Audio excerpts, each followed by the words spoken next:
Yo, yo. What's going on? Gosh, these intros just keep getting more interesting. I said, hey, interesting. hey in the last one. And I was like, I gotta mix it up. So appropriate to say yo, yo, yo. Yeah. What's up? What's up? Hola. ¿Qué tal? All right. Now we're getting bilingual. Yeah. Thank you guys for joining us.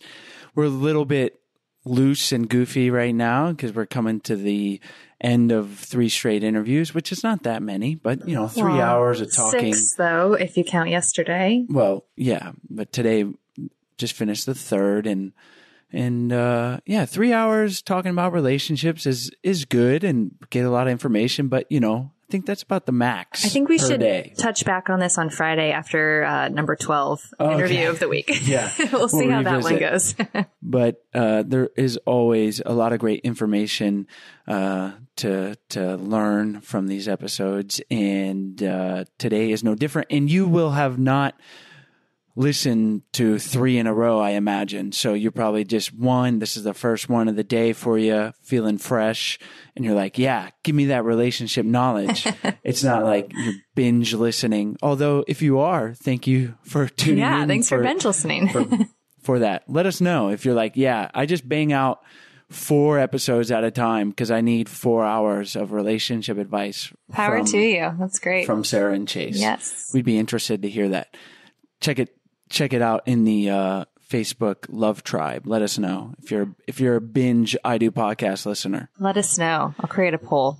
Well, today we welcome Dr. Mary Lamia, and she is a clinical psychologist and professor in the San Francisco Bay Area and author of 5 books and has been practicing for over 40 years. So she has a wealth of knowledge. And today we focus in and talk about rebound relationships. And she has some great insight and advice on how to navigate those. And one thing you might be surprised to learn, I know I kind of was. I was surprised, yeah. That they're not all that bad. Well, and I was going to say that there's not a timeline because you often hear like how long you should wait. Yeah, or not even a specific time, but like you need to wait a little bit or that's a thing. And she disagrees. And it's not like a hot take or anything, but she has some interesting reasons why. So check that out. And even if you're currently in a relationship, there's a lot to learn from this. Because really, whenever we're talking about relationships, when they're going good, when they're going bad, if you're single, it's a lot about introspection, asking yourself the right questions, and we can really always be doing that. And like Chase mentioned earlier, check out our Love Tribe fam on Facebook. We have a community of almost 2,000 people that are all trying to improve the relationship and offer support to each other. So we would love for you guys to check that out. And then check out our 14-day Happy Couple Challenge that's on our website at idopodcast.com. And I think we've had almost 4,000 people go through this challenge. It's pretty incredible. So we would love for you guys to check that out and then check out all of our free resources we have on our website. Awesome. Thank you guys for tuning in. Enjoy today's show. Today's show is brought to you by our online course, Spark My Relationship. Create more passion, improve your communication, and build a stronger, more intimate connection with your partner in less than 90 days. We've collaborated with 15 therapists and psychologists to bring you the strategies marriage therapists teach their clients. To unlock a special offer only for I Do Podcast listeners, visit sparkmyrelationship.com/unlock. That's sparkmyrelationship.com/unlock.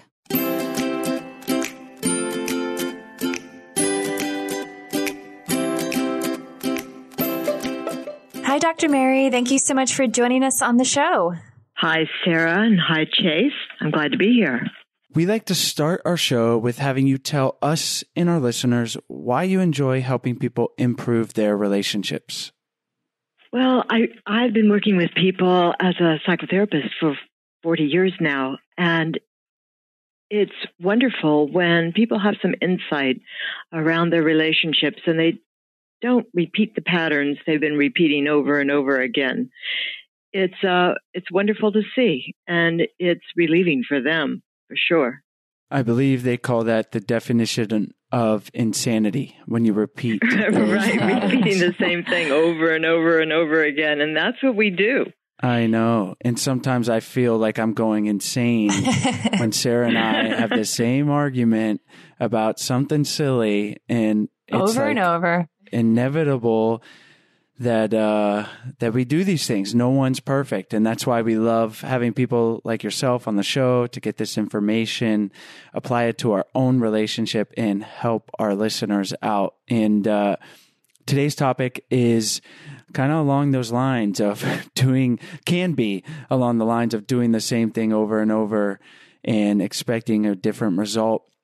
And that is rebound relationships. So you've broken up with someone, or you're coming out of a long relationship and you're jumping in. And a lot of times we're doing it for the wrong reasons, or we're looking for the wrong things. And maybe we can start by talking about the psychology of what's going on in our heads when we're looking for that rebound relationship. Sure. It can be rather complicated, but the short story is that, when we end a relationship, and especially if we're the one dumped, we're distressed, shamed, or we're sad, and we want to get rid of our emotional pain. It's interesting. People will do anything to get rid of negative emotions, and that's what negative emotions are all about. That they motivate us because of the way they make us feel.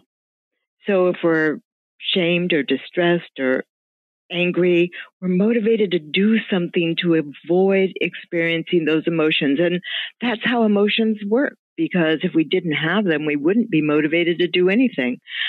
So we give our emotions, we attach thought to our emotions. And so in the case of jumping into another relationship, we generally assume that if we found love elsewhere, it would take care of our longing, it would take care of our distress. And so we avoid what we feel by latching on to somebody else without giving a lot of thought as to whether or not that person is completely appropriate. Because we want to belong, we want to be attached. Humans just have that need.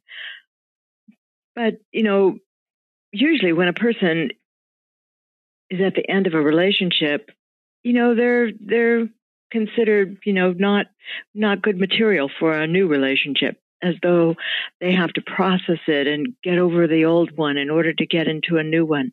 That's not true.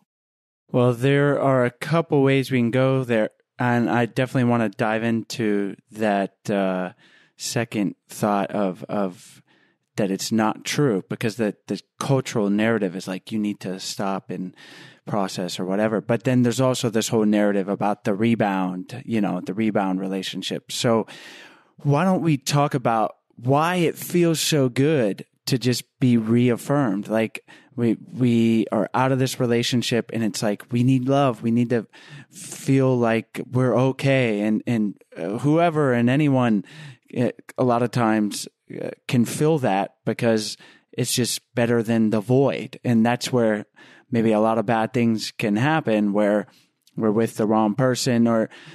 And so maybe I would ask, is it okay to be with the wrong person if we're up, as far as just being up, it makes us feel better, and we're upfront with that other person, like, hey, I just got out of a relationship, I'm not looking for anything serious, let's just have fun. Is that so wrong? Well, it depends how the other person feels. Right. Because if you're unavailable and they're seeking attachment, or at least you perceive yourself as unavailable, it either puts them into a position of working really hard to win you over, or it makes them very anxious that they never will. And it also makes them take on your negative feelings about the last relationship. So they become curious about, well, who was this person you were with, and why are you still attached to them? And they look them up, or stalk them on the internet and figure out who they are, and just to find out if you're still attached.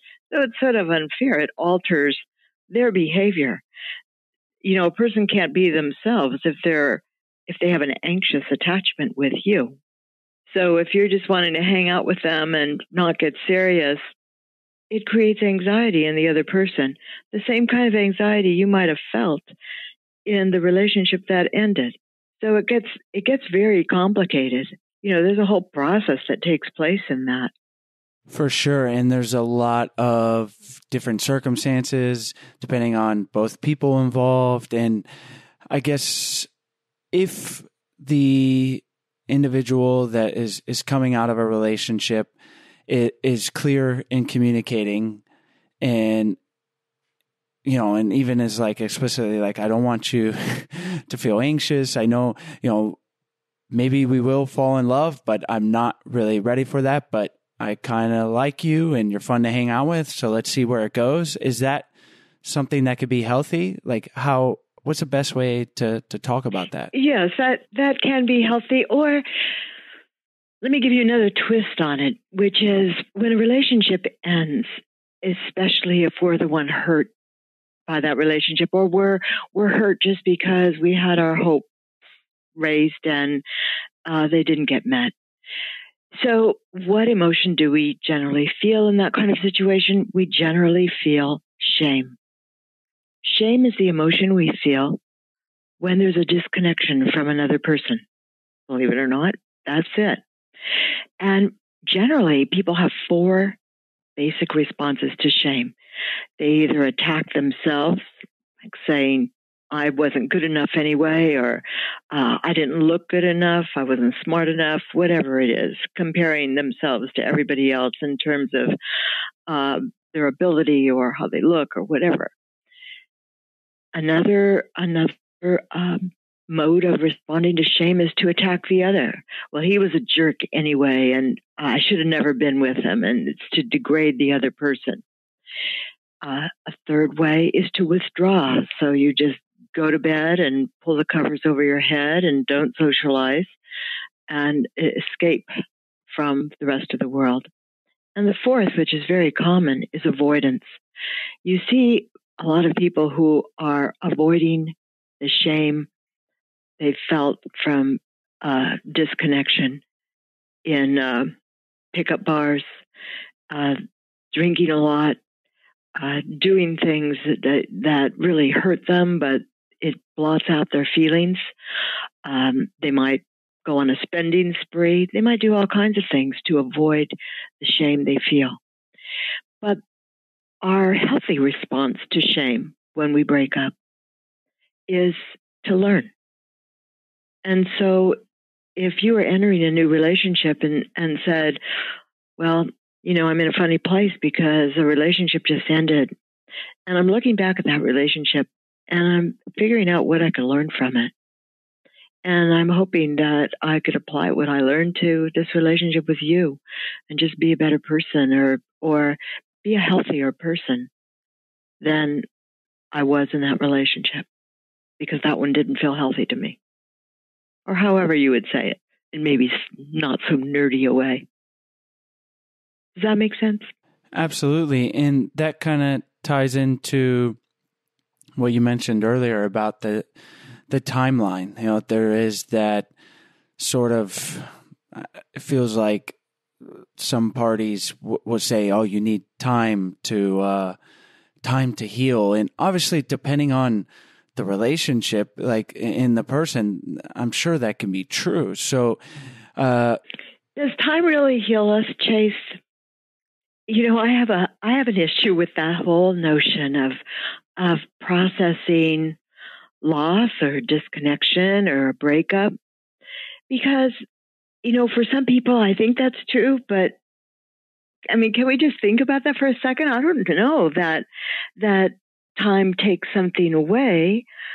I mean, we're a composite of all of our emotional memories all the emotions we ever felt in relation to somebody else or to certain events are stored in our brain.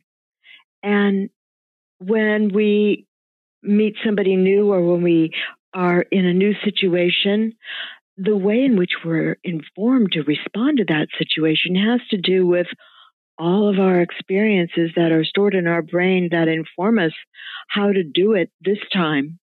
Because humans are efficient that way. We don't have to relearn every single time. It's based on our memories of doing something similar. So when we enter a new relationship, all those other relationships and all those emotions we felt in relation to another person are right there to inform us how to behave this time. So, how do we process that out? We don't process anything out. Relationships aren't something we get over. It's what we do next, how we learn the next time, and what we do differently. So it's always important to look back on your relationships, your previous relationships, and think about, what can I learn from this so that I could have some perspective on those memories. It's a matter of having perspective rather than processing it some way where you erase it, because we don't erase emotional memories. They stay with us forever. I like this. Let's dig into this because I think it can be an interesting conversation for a couple of reasons. And I don't have an opinion on either. I don't have an agenda that I'm going to argue one side. So to me, what you're saying makes a lot of sense, but maybe someone needs time to recognize those mistakes that they made and learn from them. Not in what is that time? I mean, some people might be able to, they're very introspective and they can do it in a day or almost immediately. They're like, yeah, you know what?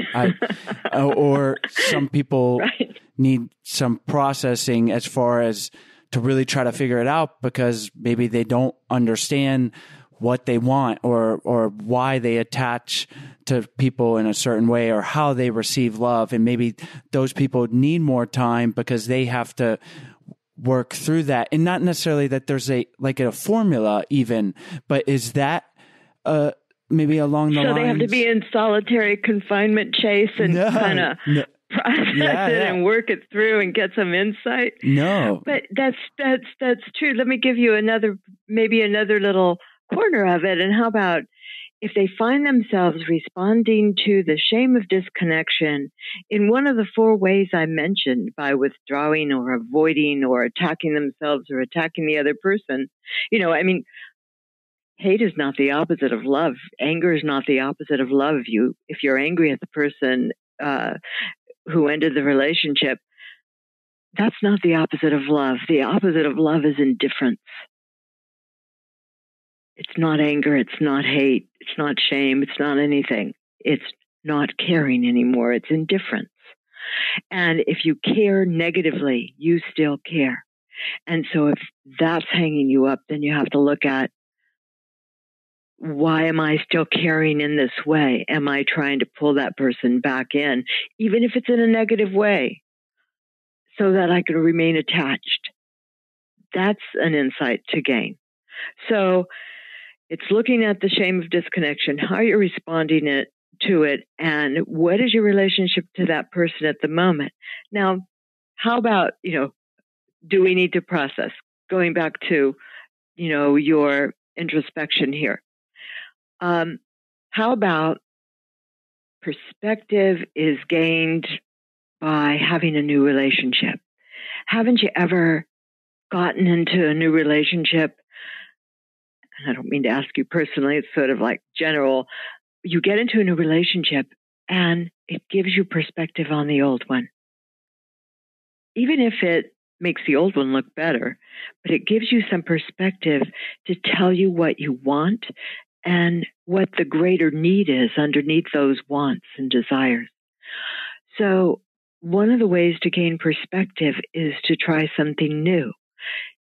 If you think you only like grilled cheese sandwiches and that's all you eat, you have no perspective on food. But if you go to a restaurant and you try something new, you have a different relationship with grilled cheese sandwiches. So I think we have to have some kind of new emotional experiences to gain perspective on the old ones. I love this advice because for me, it's so ingrained that we really need to take time just to focus on ourselves after a breakup so that we don't jump into a new relationship and just create old patterns or recreate old patterns. But what you're saying is that sometimes going into a new relationship can give us that perspective to say, hey, this is what I want and what I don't want. And I think that's kind of a new concept for some of our listeners that could really benefit the way they see their future relationships. And you know why that is, Sarah? Because the new person is not going to play our game, or hopefully not. So we're forced into having some perspective because they're different than that old person who interacted with us and maybe helped us be neurotic in our relationship. But the new person has a whole different game. And we're up against that. And so we may push our old pattern, but we may not be able to play it out. And if we could step back with the new relationship and look at ourselves, whether it's the old relationship or the new relationship, we always have to step back and look at ourselves and say, what is going on here? What am I doing in this relationship? Am I being overly controlling? Am I being anxious? Why is it I'm jealous? What's going on with my jealousy? And why do I feel that way? What's going on with my need to figure out where this person is all the time? Why do I feel anxious when I'm with them? Or why do I feel anxious without them? It's just a matter of always looking at yourself and being curious. Curiosity and interest are emotions that are so necessary in this process. Curiosity about yourself and why you do the crap you do, or the good stuff. And you may find out along the way that one thing that really bothered you that your ex was doing, if it's, follows you into the new relationship, maybe it's actually something that you are doing that you didn't even realize. And that may allow you to open up to self-introspection to see, hey, what really bothers me that is making this situation continue to arise in my new relationships? So true, Sarah. Except, people always want, their own direction and things their way, and they don't take the time to sit back and kind of look at things. I was talking to somebody the other day who was in a new relationship, and she was going to be doing some work in another state where her ex lives, and she wanted to visit the ex because the ex had dumped her. And it was just to kind of strut her stuff and say, I'm in a new relationship and I don't want you, and look what you lost. And, there were those leftover feelings there. And I asked her what the person she's involved with now, what that person was going to feel about her visiting the ex, and what was more important, and what was she doing really, and what was she looking for with this ex? What was she trying to restore? What was she trying to fix in herself? What part of her ego was she trying to repair? And she was able to take a look at it and made the decision she wasn't going to visit the ex when she was in that state. And in fact, she was going to go home and call her present partner and say, I'm not going to do it. You're more important to me. I don't want to hurt you.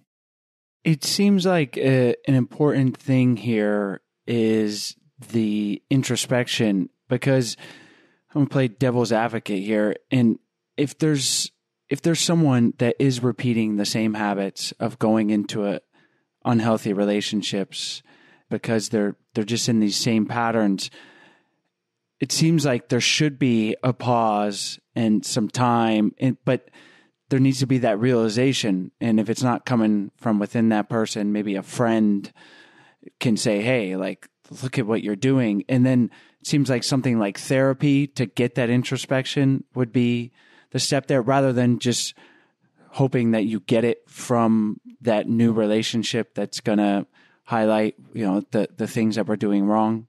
Before we continue on, we're going to take a short break to tell you about our sponsors. Today's episode is sponsored by our course, Spark My Relationship. We started I Do Podcast to get information to improve our own relationship. We thought at the very least we'll be able to do that, and then to share it with our listeners. The guests are great, and we've gotten a ton of valuable information, but we found that if we don't actually deliberately take the time to implement the strategies and tools that our guests give us, we weren't seeing the real lasting benefits that we desired in our relationship. And that's why we created the Spark My Relationship course. We've collaborated with 15 psychologists and therapists to create a comprehensive relationship course that not only teaches you the skills needed to create a successful and lasting relationship, but the tools to execute it.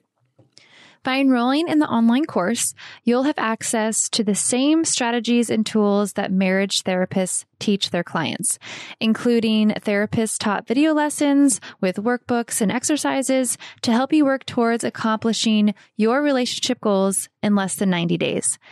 You'll also learn how to detox unhelpful relationship habits and learn healthy ways to interact. You'll learn how to disagree respectfully and communicate mindfully, as well as how to improve intimacy and reignite your sex life, and so much more. Spark My Relationship isn't just a course for struggling couples. It's a course for couples who want to see their relationship flourish. If this is you, then you are a perfect fit for the course. So for a special offer for our I Do Podcast listeners, head over to sparkmyrelationship.com/unlock. Again, for 30% off the course, plus special bonuses just for I Do Podcast listeners, visit sparkmyrelationship.com/unlock. Today's interview is also brought to you by Hourglass Cosmetics, and I'm going to let Sarah tell you about it because I don't wear makeup. Yes, I'll be more than happy to tell you guys about it. For a lot of beauty brands, luxury means something to splurge on and an indulgence. But when I experienced the performance and innovation of Hourglass Cosmetics, it was easy to see that for them, luxury means so much more. Hourglass's Caution Extreme Lash Mascara is groundbreaking. And as you guys know, I'm obsessed. It's actually on my birthday, Christmas, every holiday gift list. Wink, wink, Chase. You got that? Well, they hooked us up, so I don't have to buy it for you. Well, it's not going to last forever, and I need to stock up since we're in Costa Rica. It's beautifully packaged, and their long-lasting formula is completely vegan, never flakes, and never smudges. And I can definitely vouch for that here in hot and humid Costa Rica. Their tapered brush delivers endless length, intense volume, and lift, and helps me get those hard-to-reach areas. Discover Hourglass like I did and experience unparalleled next-generation performance by visiting hourglasscosmetics.com/IDO and use the promo code IDO to get free shipping with your purchase of a full-size Caution mascara. That's hourglasscosmetics.com/IDO and enter the promo code IDO. Yeah, I don't want everybody to go to therapy. In fact, I think people should stay out of therapy and just look at themselves. But a therapist can really help because it's a neutral party who can discuss this with you. And your friends are biased, even though friends are often really good at observing what you're doing over and over and over again.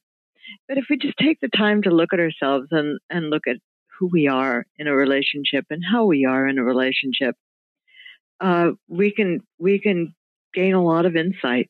But most of us don't take the time to do that. We just sort of float along in life and don't take a look at what is really going on. And then there are people who take too much of a look at what's going on and they obsess about it. So you don't want to be extreme in either direction. Yeah, that's kind of what I wanted to get to is even if someone listening is in a long-term committed relationship and and can think of older relationships, like there's value to be gleaned from them, but we don't want to obviously do it too much, but that once we have found a committed relationship that's working,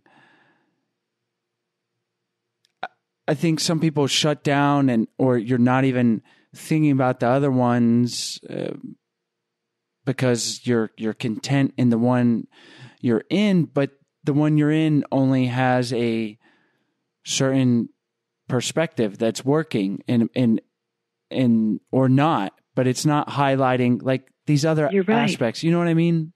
Yeah, we get pretty lazy and we just kind of float along in the relationship rather than challenge ourselves to learn and to take a look at it and to take a look at what we're taking for granted too. And there's so much out there on the internet, and there's so many books written about emotions and relationships and sort of why we do what we do and why we are who we are. People could learn a lot, and it's sort of fun to be introspective. Although not fun for everybody, because sometimes you challenge yourself with that and you feel, again, shame pops up. You know, what have I done? What did I do? Now I don't feel good about myself. I'm looking at myself and I see my flaws. Well, it's all about learning and having an interest, and that helps us move forward. So you mentioned how, like, if we're getting into a rebound relationship, that the new perspectives and the new emotional experiences are learning tools. And then once we're in that relationship for a few years, or it's a long-term relationship, and then maybe even a marriage, it's like it's harder and harder to find those new perspectives and those new emotional experiences. So how do you think about creating that in a more committed relationship? Because I feel like it's so important, and it's harder and harder for Sarah and I, having been together for 10 years, to have that. Well, you do a podcast together, and that creates novelty. Novelty is one of the biggest, if you want glue in a relationship, it's novelty. And it's having novel experiences together, and to share interests, to share your excitement. And so it's a challenge for sure, because when we're getting to know somebody, everything's new, everything's novel. And so it's really exciting. So how do you keep that excitement up? Well, that's the challenge. And some people do it better than others. I think it's really cool to do a podcast together. You have it built in. Yeah, it's such a challenge. And certainly the podcast has created new perspectives and interest and novelty.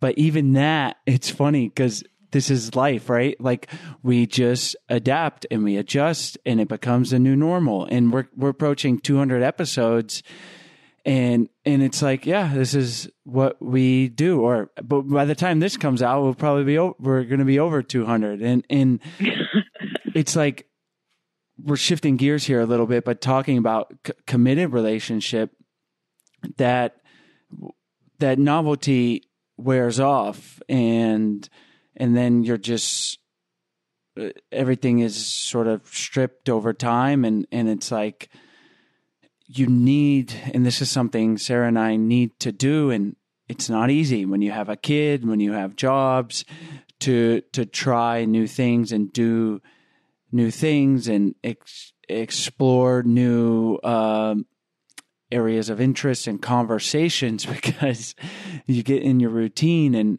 and it's not even that it's bad, but it just becomes like a certain level of normal that maybe there's something better, and that we can, but we have to push ourselves a little and get out of our comfort zone. But to see, experience. that's what you're talking about, learning and being aware. And those are that's the substance of a good relationship is learning all the time and being aware of yourselves and being aware of what you do. And speaking of novelty, I mean, it's one of the reasons why people have children. I mean, children create novelty all the time. We have plenty of that with our 3-year-old. Yes, we do. And that has definitely been a joy. She's like all the personality and definitely, as parents having that. And I just feel like relationships are hard. Yeah. And it's hard to be without them too. And that's the problem with, the rebound relationship is that when we humans are made to seek connection and that kind of resonance with another person. And when there's this empty space that's left by a relationship gone bad, it challenges our stability. And we want to be distracted from the loss and connected again. And, the question is always, can we move on in a healthy way? I guess that's what it is. It's all about healthy learning, whether you're in a relationship long-term or rebounding or whatever you're doing. The goal is to learn in a healthy way rather than to avoid or hurt yourself in some way because you can't learn.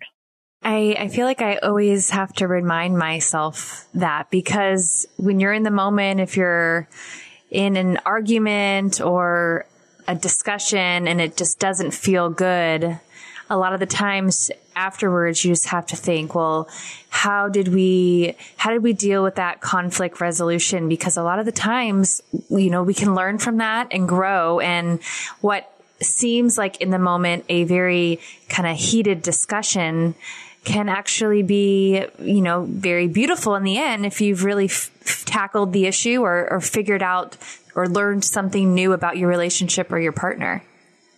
Oh, that's so true, Sarah. And to be able to look at those moments of conflict, I always tell people, a good relationship is not necessarily a relationship where everything is smooth and there's no conflict. The hallmark of a good relationship is how people resolve their differences and what people do with ruptures and what they learn from those ruptures.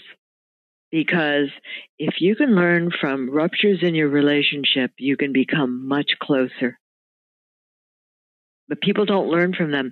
That's the thing they repeat, Chase. They repeat those ruptures over and over and over again, never learn from them. So there's a lot of different ruptures, but you don't want to be doing the same one over and over again. You want to be able to learn. Certainly, and to grow. And I'm just thinking of the listener who's dating and they're going to be better prepared for a rebound relationship and the approach to that. But even within a long-term committed relationship, it's not a static thing. Like you go through periods of disconnect where, you're not breaking up, but it's like similar thing to that. Like you have a disconnect from the other human in your life and then you reconnect, and it's like there's these fluctuations, and hopefully you're more on the connected side most of the time, but there's going to be the disconnect. So it's like a long-term monogamous relationship has like a rebound relationship within it almost. Like obviously it's the same person, but people are always changing. And so I'm looking at it kind of through that lens as well, obviously being in a marriage and that. Well, I have a question for you on that though, before you go on. Yeah. Do you think men need that space more than women? Or do you think it's just different humans need that kind of, in every relationship, there's sometimes a need to distance and then come back together again. Yeah, 100%. And one person distances and the other gets anxious, rather than recognize that that space can be sacred and it can bring you back together again and closer. But how people navigate that space that you're talking about is really important. And I don't think anybody looks at that. Because if you can't be close all the time. Humans aren't made to be just, twinned all the time. And sometimes they need just to step back. And there's a little bit of distance. But how a partner responds to that and how you help a partner understand that is really important. I mean, so you brought up something really crucial in a relationship.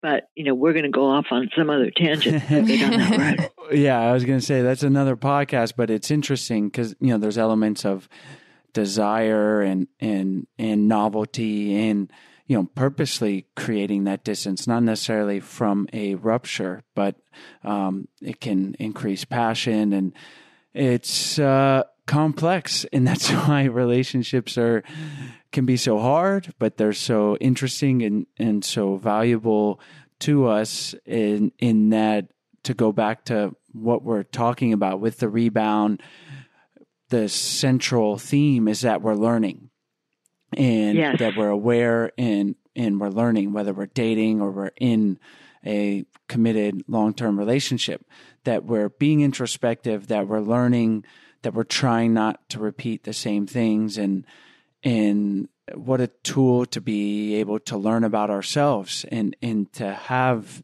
new experiences and new ways to relate to people. And it's just it's why it's a journey. It's not a destination. It's so cliche, but that's the truth. It's like if we just, hey, I got everything figured out and this is how it is. And Sarah and I, we just have perfect interaction and communication. And it's like, that would be pretty boring and we wouldn't learn anything new. And that's just not how it works, fortunately, because that would not make it very interesting. But at the same time, sometimes you're like, man, this is tough. Like, so it has its ups and downs, but the work is work worth doing. And you got to be in it. You got to be aware that that work has to happen. And even in terms of, for people who have children, how you respond to a child differs, and to understand your different responses rather than fight about them. Someone mentioned in a past interview, one of our guests, and it goes along the lines of what you said exactly earlier, is that conflict is not bad. It's how it's resolved. And the same, what that guest said was that in front of your children, arguing, obviously screaming and stuff like that is not good, but having a disagreement in front of your children is not necessarily bad. It's showing them that you can have conflict resolution, and showing them how to properly do that can actually give them tools for their relationships in the future. Absolutely. But how many people are able to do that or even aware? Right. Because it's hard in the moment. It's hard. I mean, Chase and I we do this, every day, and we get into those arguments and we find ourselves slowly going off the deep end, and we just have to step back and say, okay, what do we know? How can we make this right? And let's do it. Yes, exactly. Well, you probably have a lot to talk about doing these podcasts too. So at least the interest is always there. Yeah. And that's why we love doing them, is to help ourselves, but to get this information out there, because like you said, it's like, how many people do that? Well, a few thousand that are listening to this. Cause it's like, this is not stuff that we're just born with knowing how to do perfectly. And that's why, going back to it's hard, but it's work worth doing. And we love to be able to have guests like yourself on, have people listening and applying it to the relationship, or at the very least, just hearing these words and being like, oh, that's a thing.